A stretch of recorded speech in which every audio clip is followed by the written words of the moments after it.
Welcome to our time together. These moments that we spend in stillness, in the present moment, collectively as well as individually. I hope that you feel the specialness of these moments that you spend, knowing that there's someone else across the town, across the state, across the globe, sitting and doing the exact same thing as you are in this collective space together. And whether you know each other or not, it just helps you to have a little bit of confidence to know we are all making a difference in our own little part of the world through the cultivation of our peace and our calm. So let's just get comfortable where we are. And as you settle in, either laying down or sitting up nice and tall, whatever works for you in this moment, I would invite you just to soften your gaze. You can close your eyes. You can just look down away from the screen, whatever works. And let's collectively start to settle in with our breath. So just take a nice, slow, deep breath in. And then gently exhale it out. And a nice, slow breath in. And again, gently let it go. Breathing in and breathing out. And once more together, breathing in and breathing out. And maintain a rhythm, a pace, a type of breath that feels right for you in this moment, on this day, with whatever you've brought to this moment. And as we settle in, I want to just kind of set the context for these few minutes that we have together. The other day when we were together, I introduced this concept of something in Sanskrit that's called the GUNAs. And if we translate that, the easiest way is to think of this force that's in our life. And I shared the other day that there are 3 levels of gunas, or 3 kinds of forces that work in our life. And we looked at this one the other day that's called tamas. And I equated that to this idea of heaviness, that we go through different phases of life. We experience different situations, different relationships, different traumas. And some of those sit with us almost like physical heaviness. They come into us mentally and emotionally, and then we physically feel the heaviness of what they've done in our existence. And so today, for these minutes that we have, I want to look at another type of force that exists within all of us. It doesn't make us less good or less intentional or less of a yogi if we struggle with these, because they are just part of the human existence. But what we learn is that it was, as we have awareness of them and we understand them, it becomes a little easier to balance them. And so the other day we talked about the heaviness and what we can do through our meditation practice to be less heavy. And so the concept for tonight is this guna that's called rajas. So the other day it was tamas, or heaviness, and tonight it's rajas. And if you translate that one, it means energy. And on the surface, you're probably thinking, oh, this is the good one. We need the energy. We soak up the energy of the sun. We soak up the energy of the moonlight, the energy of other people. So this must be the one that we're seeking. But actually what happens with rajas is we take the energy that we have both within us and that we get from nature and from the company of others. And what rajas actually does is it begins to manifest itself as restlessness, as impatience. And it's one of those kinds of energies where we just push and we stay in this contracted, driven state. And it makes it really hard to find rest. And so before I go any further, what I invite each of us to do is just to reflect, as we did the other day, about kind of where we are with relation to the heavy things in our life. Just reflect for a few seconds here. Where have you felt restlessness lately? Where have you felt just this overwhelming need to just move, almost out of impatience? So just ask yourself, where has it manifested in my life lately?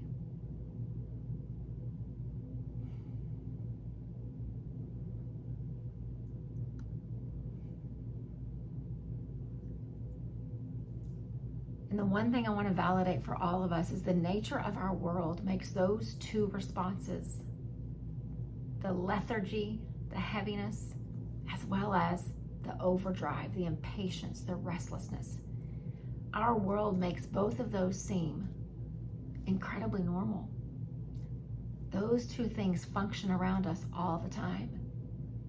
But what our meditation practice teaches us is that we've got to change our default. The world has tried to condition it. And sadly, even without even realizing, we've let it happen. And so through our practice, we can actually change our default. And that energy that we want to harness for good will become less restless and less impatient. And what the real antidote is to that is being still. And what we know in our meditation practice is that we're asked to find stillness. And sometimes we struggle and we think that we're failing at meditation, that we're not doing it right, that we're not doing it well, that there must be something internally wrong with us in this moment, that we just can't be still. Whether that's stillness in your body or stillness in your mind or in your heart, or this combination of all of them. So I want to validate that rajas, this restlessness, is normal in all of us, but it doesn't have to be our default. We're going to have points in life when we all feel it. We get restless. We get impatient. But then we come to meditation and stillness becomes our normal. And when we start to feel the restlessness the next time, it doesn't feel as normal anymore. And our default starts to change. And so I'd like to share in these few minutes, and then I'm going to have us just sit and just reflect and just be in the moment with whatever the mind wants to reveal, whatever the spirit needs to show us. That the hardest way for us to break away from rajas, this idea of restlessness, is for us to give up our attachment to the conveniences of life. Think about our culture. Convenience is just how we function. And so when convenience is all around us, when things aren't convenient, we get it really impatient. We get restless. And so when you think about convenience, from nutritional ways in our life to how we interact with the planet, to the convenience that we sometimes want within our relationships, what our meditation practice teaches us is that if we could let the convenience just go, we will learn to rest in the stillness, and we will grow comfortable in that norm. Being still and quiet won't feel unfamiliar anymore. It'll stop being as difficult as it was in the beginning. But first, we have to just recognize that we are normal, and there's nothing wrong with us when we feel this way, when we get restless and we feel impatient. But little by little, it will begin to lessen. And so let's just sit for just the next couple of minutes. And what I'd like to invite you to do, and I'm going to do it as well, because this is the one I will tell you that I struggle the most with. The way that I am wired, I don't struggle with the heaviness of what Thomas does. I struggle with this one. I struggle with the impatience, with the restlessness. And so sometimes in my meditation practice, I just sit, because I'm trying to teach myself a different way of being. And so what I would encourage you to do is I'm going to grow quiet, and we're going to just sit with these ideas, these challenges. And what I would invite you to do is, as you notice the mind getting restless or starting to wonder, or as you notice the body starting to fidget, rather than trying to pull yourself back to the present, instead, show yourself some compassion. Say to yourself, I accept. This is how I am right now. I accept it. I meet where I am with compassion. And if you can do that across these next couple of minutes, eventually it will begin to change. It will change because of the compassion that you show to yourself. So let's just sit. Let's just be and notice what arises.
And as you just continue where you are, breathing in and breathing out and noticing,